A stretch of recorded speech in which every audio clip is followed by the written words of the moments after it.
I didn't mind. I mean, animation turned out probably to be just as much work as going to law school. But once you start it, it clicked on, and you realize this is what you've got to do. In this class, we're going to be looking at one of the most important principles of animation. That is overlapping action. Overlapping action goes super deep, so we're going to be looking at many different examples so we can break down the movement so you guys can begin to clearly study it and begin to put these concepts into your work. So what is overlapping action? Overlapping action is simply a breaking up of the movement so that it doesn't feel too mechanical and stiff. It adds a flexibility to your characters and an alive quality that really can make a good piece of animation great. If we look at this simple action of 5 balls bouncing, we can see that it feels pretty mechanical and stiff.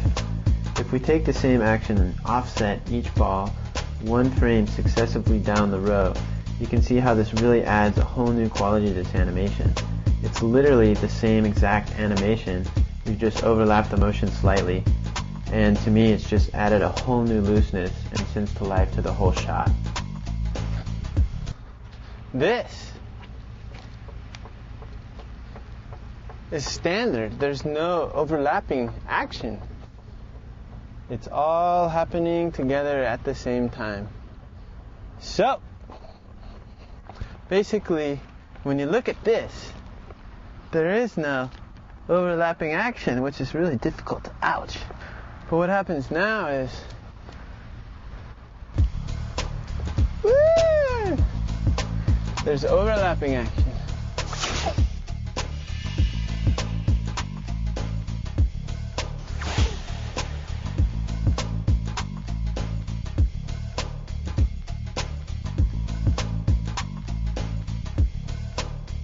There's overlapping action. So far we've been looking at how these different principles apply to the bouncing ball. In this class we're going to continue with the bouncing ball because we feel that the bouncing ball is really the foundation to great animation. Here we have the bouncing ball as we understand it so far. The overall movement is great, but now how do we get the character to not stay in place and begin to actually propel itself forward convincingly? We can start off by first adding the forward translation. That's the first step. That's easy enough. Now it's making a clear arc across the screen. But we can take this even further. It needs actually a feeling of thrust and direction change. If we add the ball moving forward, we need to really stop and think, how would this ball propel itself forward? Well, first we can start off by having the ball lean forward before it begins to move forward. That way we can see the direction it wants to go in. But if we leave it in that direction, it looks kind of silly, and honestly it looks pretty off balance as it comes down to the ground. It's at this point where the concept of overlapping action takes place. The leaning forward of the ball is a great start, but as we get to the top of the arc, the ball will need to change direction and overlap as it begins to pull down. This helps keep the character in balance and also serves to really loosen up the animation. This overlapping of the action will follow the arc of the ball as it moves upward, and then will start to change direction and follow the arc as it begins to move downwards. Here we have this same basic principle of overlapping action applied to a cartoon reference. Although the character is moving upward as opposed to across the screen, when he reaches down to grab the couch, his movement continues upward and then overlaps downward as he pulls himself down to the couch. In this example, it really helps give a fluidity to the movement and is the exact same method that we used on the bouncing ball reference. This is really the most basic examples of overlapping action. So now we're going to accelerate your learning and push you guys forward by showing you how this doesn't just apply to bouncing balls, but applies to most everything that moves. Overlapping action can be confusing because it has many different names with slightly different functions. So I've decided to group all these functions together and call them the overlapping action family. In the overlapping action family, there's 4 main areas. Number 1 is follow through. Number 2 is successive breaking of joints. Number 3 is drag along with the wave principle. And number 4 is lead and follow. The first concept in this family is what we call follow through.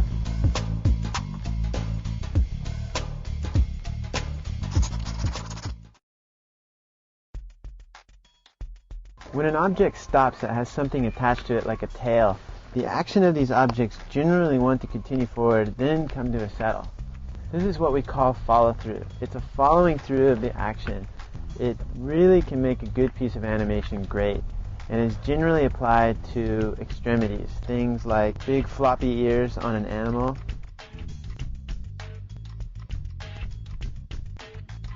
baggy clothing on a person,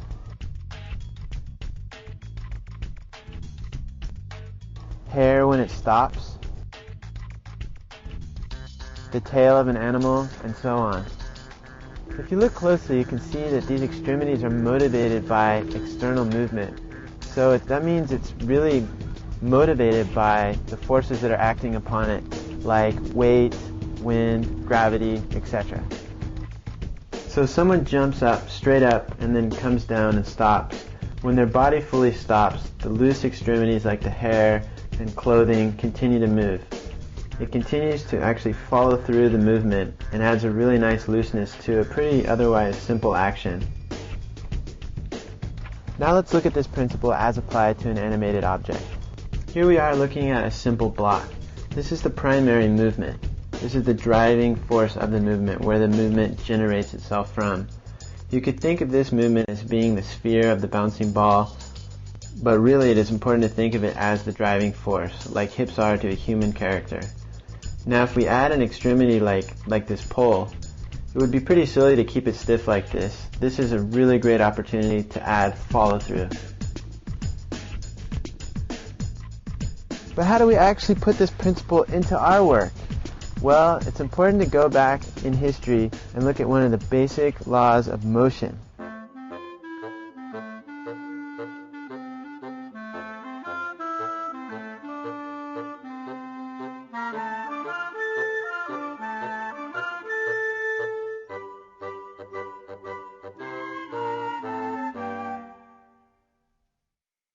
As I said before, follow-through is motivated by the external force or forces of the primary action. In this case, the primary action is the block. Now if we look at this same example again and apply these basic guidelines for motion, we can see clearly how the pole continues to move forward after the block stops, kind of following through the movement, as if it wants to continue, then begins to settle and relax. The pole will not move again until it's acted upon by the driving force, in this case the block. This gets into another concept of the overlapping family that we'll look at later in this section. The amount of settle an object has really depends on the weight of that object. So if we tied a ball to a string and applied this same example, it would go for a much longer time in reality. But again, animation is an observation and caricature of movement. So we can look at this and then say, okay, if I made it follow through like this forever, this might start to look pretty overdone. So this is one of those areas that really requires a lot of experiment and patience. With follow through, I tend to think less is more. If we start to overlap things too much, we begin to really get away from what we're trying to communicate to the audience. So with less is more, it's still there, it adds texture, it adds a sense of looseness to the shot, but it doesn't overpower the shot, and you can still clearly see what you're trying to communicate. Overlapping is definitely important, but I remember when I first started animating, I had a tendency to overlap everything way too much. Yeah, just overdo it because, at that time when you're first discovering different things about animation and the principles, when you discover overlap and you figure out how to, overlap and make things wave, you want to do it because it looks so cool, so you start putting it everywhere. You start putting on the arms and the legs and the head, and you start getting everything looking like a big mess of waves, and it's cool at first, but you've got to learn how to tone that down and balance it so that overlaps happen, and you can exaggerate them, but you need to have them exaggerated at the right moments. You can easily overuse it in the computer, and on the other side of it, you can easily underuse it because you can key your whole character and hit at once, and then it's just dead. Nothing lives like that. Things moving in sequence, and that's kind of really neat to watch when it's working, when it's not too slow, and when the eyebrows will pull up the eyelids, which will pull up the pupils, pull up the face. And if the timing is right, it works great. But if it's just a little off, it looks rubbery. Now we can take this example one step further and really see how you can apply follow-through to something with multiple sections. Again, the principle of follow-through is applied here. But how do you get this to look so smooth? To explore this, we'll get into the next area of the overlapping action family.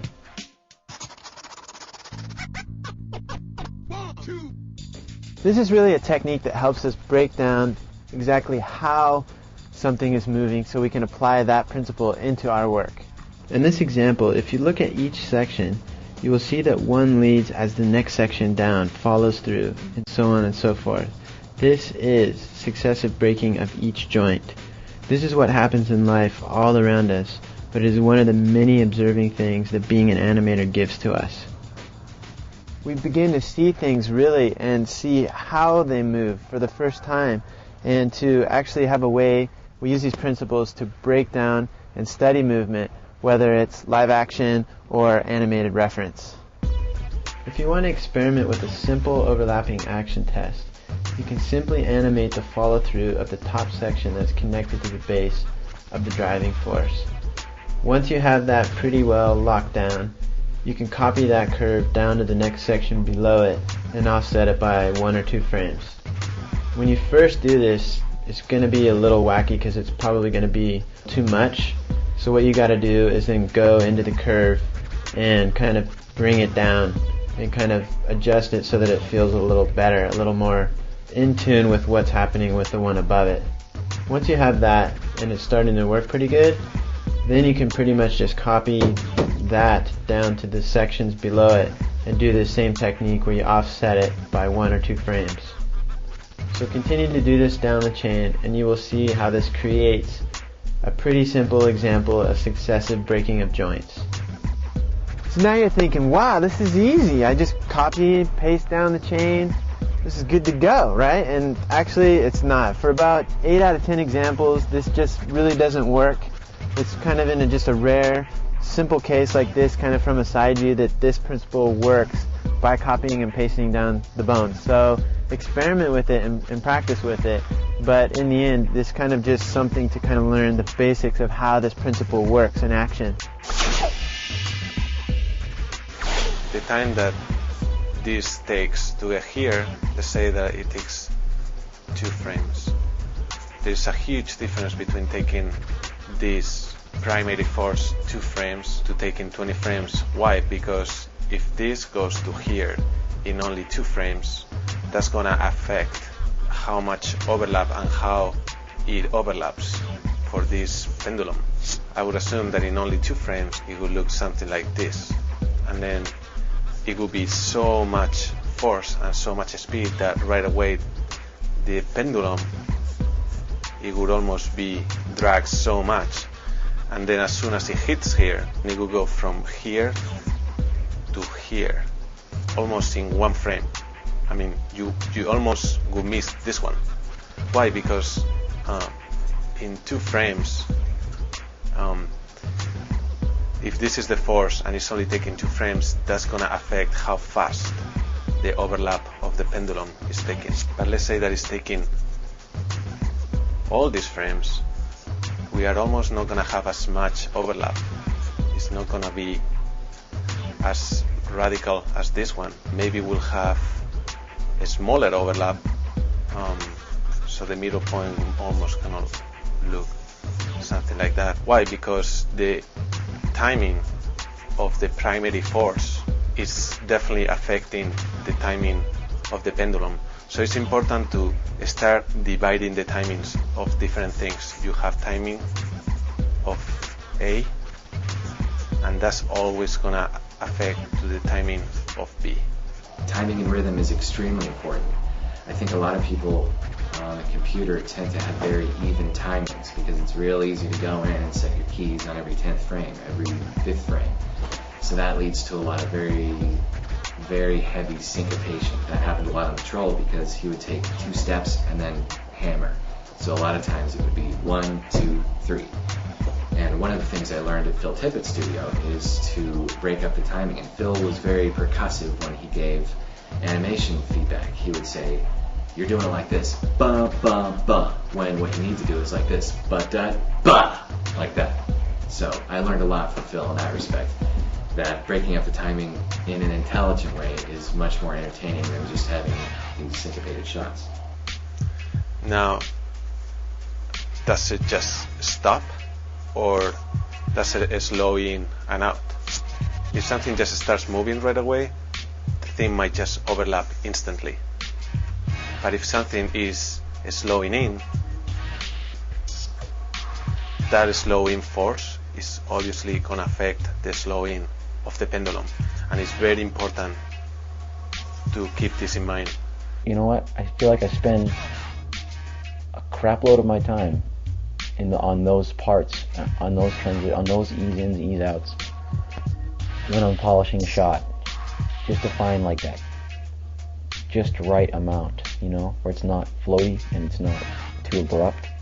It doesn't matter how many you have. The timing of here is going to affect the timing of here, and that's going to affect the timing of here. But as you get deeper into it, you'll really see that it requires a studying of the movement. And in the end, it goes back to this basic principle, making sure one section moves first while each successive section breaks and catches up to the movement. If you use this method of copying and pasting down the chain in every situation, inevitably you're going to get poor, unobserved movement. Remember, animation requires study and observation of movement to break down each specific situation. So it's important to take a moment here to really think about what you're learning, because this principle will be applied to every animation you do from here on out. It's just something that really adds so much to the character. And if you take a moment to just say, okay, what's happening here? Does this just apply to extremities like hair and cloth? No, it doesn't. It actually can apply to almost every kind of movement. And for instance, we'll take a look at an arm reaching up. In this more advanced example, we can get a glimpse and just see how deep this technique can actually be used. If we slow down the movement and really break it down, we can see what is happening. The shoulder leads the action first, followed by the upper arm, then followed by the elbow, then followed by the hand. However, this is really a more advanced situation. It's really important to start thinking about the many different ways that this principle can be applied. So if we go back to the block example, we can take this even further.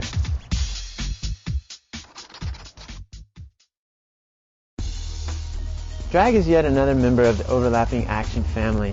It's a way for us as animators to have a term that visually represents something when we look at a motion and say this motion is dragging. It's really a term for us to help us break down the movement visually.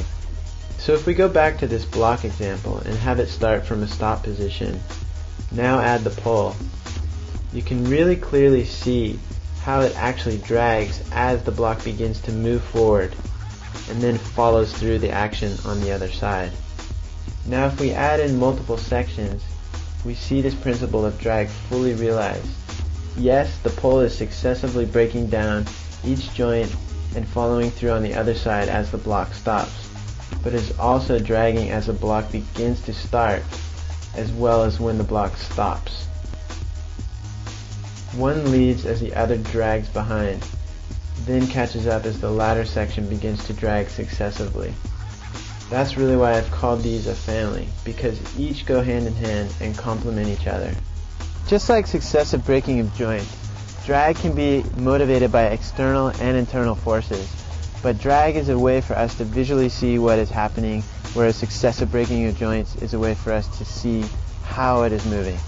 Drag is one of those kind of almost hidden little treasures for animators. It's one of the things that I love so much. It's one of my favorite things in animation because it really adds a looseness to the character and really adds a fluidity to the movement that adds so much.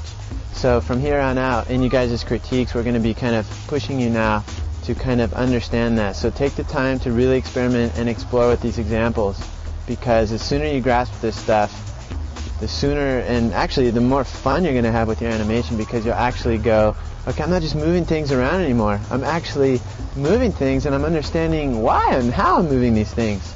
And that's an exciting place to be. If a character is hit by an outside object or force, The whole body will drag behind, successively breaking all the way down the entire body, all the way out through the fingertips.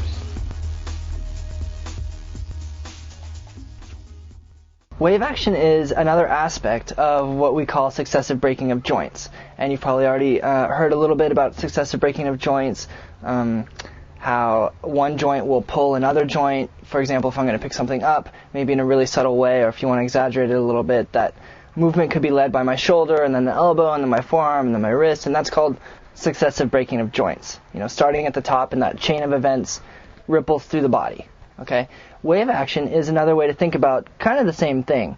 There's a slight difference in that wave action is usually used to refer to something that's being caused by external forces, such as wind blowing a flag around, or maybe a rodeo rider on a horse getting jerked around. The action going through his body is going to be a wave action. But that's an action being caused by an external force, the horse that's moving around. The cool thing about wave action is that it's a principle that you can apply to a lot of different things, but can also be analyzed in a really simple way. One of the most common examples of wave action is in a blade of grass. So let's say we've got this blade of grass here that's just kind of hanging out. And then some wind comes along and pushes the blade of grass, let's say, from this direction. So this piece of grass sort of starts to billow out. Like that. Now this piece up here, this stuff hasn't started to move yet because there's nothing moving it yet. So far there's some wind pushing here, and that's kind of pulling this part, but that hasn't traveled up the chain to this area yet. The next phase of this would be this being pushed even further out, and then almost all of it's being affected, just not quite the tip. Okay? And next you've got the whole thing is now being pushed along. Alright, so this was hanging out and now it's going over to the side. Maybe there's even another one of those. So now it's blown over as far as it can go. And this area is going to continue going this direction while the bottom area starts going back this way. So this part starts to billow back this way, and you get this S curve happening, where now the bottom is starting to blow back. But this part, nothing's affected it yet, because this stuff hasn't started to pull it yet. So it's continuing its downward motion, while the bottom part starts going back the other way. This is the essence of wave action right here. So now this really starts going back the other way. And you get your most extreme S right here. Boom. Alright, and now this stuff is starting to be pulled, but the tip is still headed this direction because it doesn't know to turn around yet. Nothing's pulling it. Now you're going to have this moment where the tip finally flips and starts headed the way that everything else is going. And you're going to get something like this. Okay? And now that's going to continue along, going this way. So now you've got the blade of grass blowing the whole other direction, but eventually the same thing is going to happen on this side to happen on the other side. It's going to want to turn around. It's going to want to reverse and start blowing back the other way. And when that happens, the bottom is going to switch directions before the top, just like it did before. Just like this. And you start to get that S curve again. And then it starts headed back the other way. And it goes right back into all this stuff. So if done correctly, a perfect wave action will end up with the tip of each pose occurring on kind of a figure eight arc, like this. So you've got this figure eight that's kind of a bent figure eight that looks more like that. An amazing example to look at for this is to take a look at how a flag blows in the wind. It doesn't just get blown around haphazardly in the wind. It actually follows the same principles of overlapping action. The wind pushes one section as the other parts break behind it successively, kind of dragging behind it, then catching up, and begin to start all over again. The pattern may seem random, but it's really reacting to when and where the wind is hitting it. So we can slow down any portion of this and say, stop! Right here, this is where the wind is hitting it. So I bet this area will now break behind it and then catch up. It's not really any surprise because it's just the principle of overlapping action in effect. So remember, these principles are based on real-life observation, and we use these as tools to break down and caricature movement.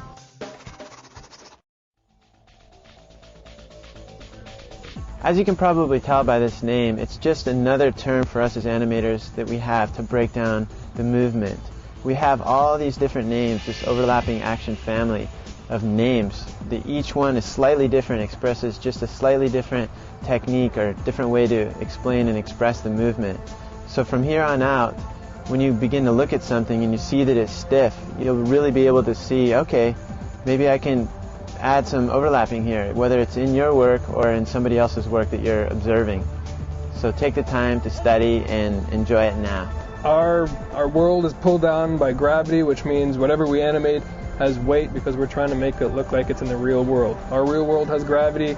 The characters on the screen are going to have gravity, and so that brings us to lead and follow. Even when a character comes to a stop, you know, your hands are heavy. These are pieces of meat right here. There's bones in here. They're attached to a bigger object. So when that big object stops, what's going to happen? I'm exaggerating here for a point, but you're going to have your follow and your settle and even in here. You're going to have your arm leading and your hand's going to follow, and then the reverse. You know, so that's important. That's going to keep your character looking alive. It's not going to make him look stiff, rigid. It's not going to make him look like he's constructed out of, you know, Tim the Toolman Taylor's wood collection or something. You know, it's going to keep him alive. It's going to keep him looking like he's built and meaty. With lead and follow, we can really look at most overlapping examples and say this is just another term to describe successive breaking of joints. But as animators, we have a language we use to describe certain movements, and lead and follow and successive breaking of joints really go hand in hand. Now we can have a little fun here and look at the block moving in a figure 8 motion. This motion is really just an overlapping of the up and down movement and the side to side movement. If you guys play around with this simple example and you get it, it'll really help you kind of begin to see how just overlapping a simple object, just the side and side and the up and down movement, can really give you some visual interest. A figure 8 pattern, that seems to be like a really complicated thing, but really it's just side to side and up and down, offset from each other, that gives you this really nice pattern and can add a really nice visual interest to your work. Now let's add the pull. It's literally dragging and following through with each pass. Now when we add in the different sections, we can see how each section is breaking successively by having one lead and the next section follow. You can really have a lot of fun with this, so play around and see what kind of results you get with it. So you guys are moving up to your next character, and I wanted to introduce Taylor. Taylor is basically the same character you've been working with, the bouncing ball with the tail attached. This will let you apply all the principles that you've been learning so far in this class. It'll really let you experiment quickly with the things that you fully understand now about the bouncing ball and kind of add another layer of texture to it. But instead of just throwing you right into the mix and just saying go for it, I thought it would be more appropriate to take a look at some live action reference of what this character was based on. I always remember thinking, if I had to animate a squirrel, man, that'd probably be one of the hardest things to do. But actually it's based on the principles of overlapping action. So if we treat the back end of the squirrel like the bouncing ball that we understand so far, as it bounces up and down, we kind of can pretty much feel the timing of that and see how that's working. Now if we look at the tail, it seems to be complicated, but based on what we've been studying so far, it's completely based on overlapping action. As the back end goes up, the tail drags down from where it's connected. Then as the base gets to the top of its arc, the tail then starts to catch up and the sections behind it begin to drag behind it. Each section thereafter just kind of following the same path, successively breaking down and dragging the same exact way that we've been explaining it so far. So if I was going to be animating Taylor, I would first start out with what I know so far and animate the bouncing ball portion of the character first. This will let you get a clear base of what the character is going to do, where it's going to be at, and you really kind of nail down that portion first.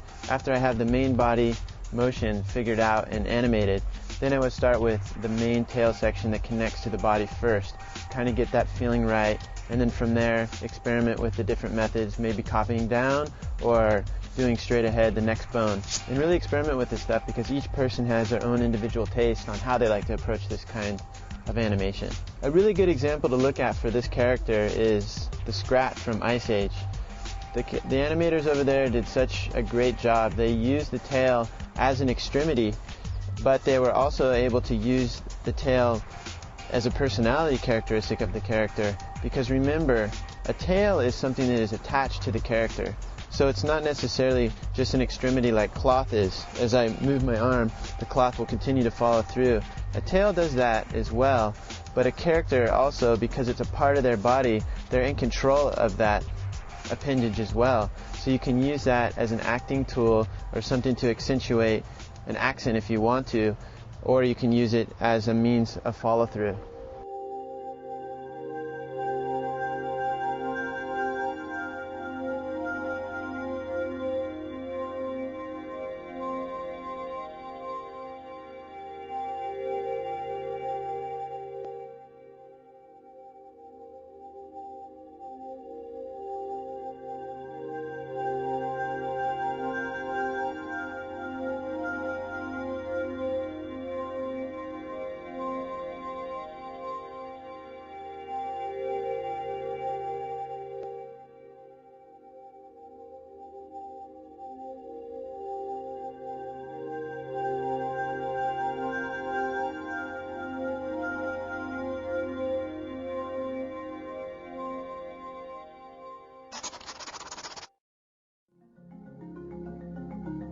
So as you can see, these are all really a part of the same family. It's really difficult to know where one ends and the other begins, because they're all very complementary of each other. So I really encourage you guys, if you can, is to just take the basic model of the block in the chain to really kind of experiment with the many different examples that I've given in this class. That's really what they're there for. We really encourage you guys to try out these examples. Although they're not a part of your official assignment, it'll really help you to understand what's happening visually, and something will click inside and it'll just change the way you animate, the way you think about movement from here on out. It's funny, when you learn the basics, there's just, as a young animator starting out, there's nothing you want to do more than dive right into it. And I know that Beauty and the Beast, people had seen animation of Beauty and the Beast, and all these animation students right away wanted to start animating the Beast without any knowledge of the principles. And you got some funny looking beasts, not only in how they looked but in how they moved. And what you realize very quickly is that the fundamentals are going to be used every day that you're an animator in varying degrees.